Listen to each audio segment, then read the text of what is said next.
Hi, I'm Alan R, and this is Motor Matters, your favorite channel for everything motoring in South Africa.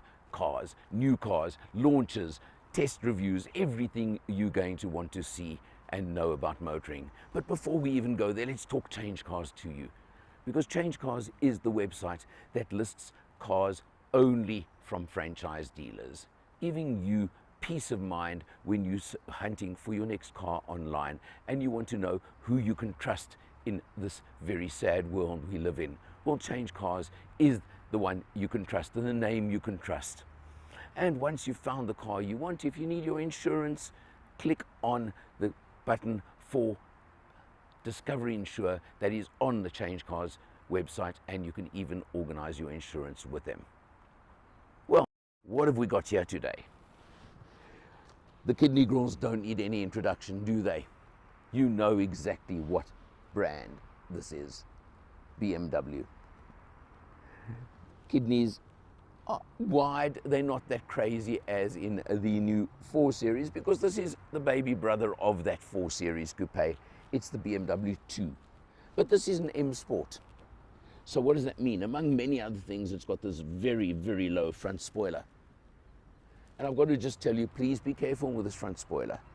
When you're in parking areas, when you're in anything like that, just remember how low actually it is, because it is incredibly low, that I can tell you right now. Come round over here, of course, you've got every feature you want. I love the black trim around the gills over here, and the extra black just to break up, of course, the white of the car.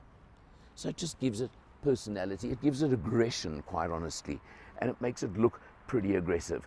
Of course, you've got BMW alloys over here. You can see them, they look neat, they look good, and you've got obviously very, very low profile 18-inch wheels and tires over here. So it does make for typically BMW somewhat hard riding, but that's what you're going to live with a car like this. It's got a much more subtle body kit than the 240i that we tested a while ago. But again, obviously, there's a difference in price. Pop open the door. Of course, being a coupe, one of the things I do like, besides the fact the doors are so long, is what they term frameless, i.e. when the window drops, it's completely open, and that is a nice feature. Now, being a 2-door coupe, of course, access to the rear is a bit of a different story. So what you have to do is that, and that, and that's the access you get. I'm not even going to try it. Let me tell you, it's a bit of a tight squeeze. And remembering that the driver's seat is set for myself. So that is just something you either want or don't want, and you're going to accept or not accept when you buy this car. Come round to the back. Again, note the black treatment even around the tail lights, with a very smoked effect on the tail lights, and the black on the rear diffuser over there, because it makes it look much, much more aggressive. And even the tiny little lip spoiler on the boot lid over here, because it is an M Sport. 220i, so petrol, 2-litre turbo, 135 kilowatts and 300 Newton meters of torque. Not bad at all from a petrol engine. The boot is very deep going that way. It's actually a very, very big boot for a car of this type and size. Quite impressive overall. But remembering, of course, typically BMW, you do not get a spare wheel.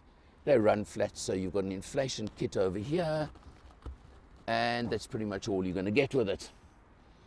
But I suppose you just have to live that way, because that's how you get BMWs. There is also the famous ski flap, which will drop down between the 2 seats for European use if you're going to go skiing. And interestingly, note that the boot lid you've got to close yourself.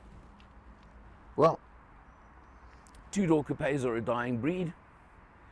Many people say they're not practical, but if that's what you want and it suits your purposes, nothing quite like them, is there?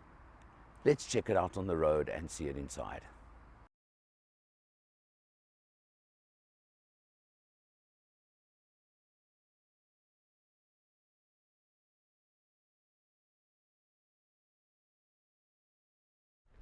Out on the road, the 2 Series, it's not totally suited to suburbia, I must be honest. It really needs to be given its head out on the open road. I think it would be a lot happier out there. And I did take it on my favorite run through to Harties just for the fun of it, and oh, does it come alive, especially when you engage sport mode, which is what a lot of BMs are about, and especially a little coupe like this one. Of course, the fact that it's still rear-wheel drive in a world of everything being front-wheel drive, I think makes such a difference as well. And this 2-litre petrol engine putting out 135 kilowatts and a very big 300 Newton meters of torque. It's got the oomph, it's got the go, and it certainly can perform when you want it to. The handling is razor sharp. It certainly is responsive. Again, remembering that BMW is one of those that when you put it into sport mode, it tightens everything up. It tightens up the handling, the suspension, the steering. All those things just get hunkered down, I'll use that term, and just give you even better handling than it has as normal and as usual. So you can treat this as a real sport coupe. Of course, if you really want to go silly and get all the performance in the world, then you go for the M240i instead of just the 220. But that's a choice you can make, and of course your bank manager will help you make. There is the 220 diesel as well, which I tested not that long ago. Same dynamics, amazingly, and even 140 kilowatts and 400 Newton meters out of that one, but obviously slightly different characteristics, shall we say. And that's where the differences come in. And again, choices you will make, obviously a lot lighter on fuel, depending on how you drive it, of course, but that can be better on fuel, let's put it that way. But you can see I'm taking it very easy today. I'm not pushing it like you know you can in this car, but that's not the point, because it also is just such a nice cruiser. Let's see how it turns in our little favorite spot over here. Can we make the turn? Can we? Yes, we can. And that's important. Now let's just take a look at the interior while I'll just stop over here for a few moments. I'm not going to show you anything really on the dashboard, because you could be in any BMW from a 1 Series up to an 8 Series. They're all exactly the same, and that's one of my little complaints about BMW is I think as you move up the range, it would be nice if the interior suddenly became that little bit more special, quite honestly, but that's something I'm going to say. I didn't mention you've got BMW's normal 8-speed automatic transmission, butter smooth, don't feel the shifts unless you put your foot down, and you've got very substantial pedals behind the steering wheel over here for when you want them and need them. You've got features like on the drivers and passenger doors over here, a little bit of ambient lighting even in this little panel over here. It just gives it some personality, and lots of blue stitching around, as you can see. It's little touches, but they make a difference. Again, you've got the standard BMW screen over there. It's nice and big. Of course, it gives you navigation as standard. And then what I do like is, for example, over here, you can see your camera with the overhead. It's got park assist. It's got all these sort of features on this test car. You know I don't fiddle with them or use them, but you've got the overhead camera and the reversing camera, and very good definition on the cameras, as you can see.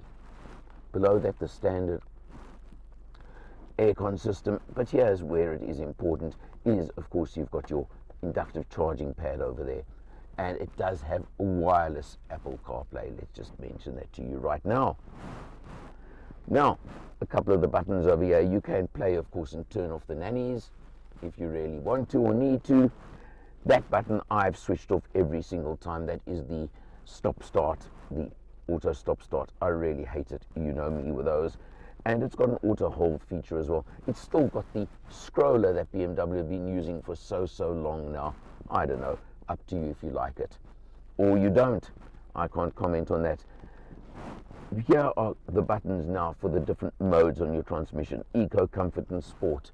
Now I've taken it out of, I want to see when I press Sport, because I had a couple of comments on one of my posts over here, and I press it's not going out of the camera right now, which is a bit of a nuisance. Let's just move the car slightly so the camera switches off, because I want to get it actually back to another view for you to show you what happens when, of course, you change your modes.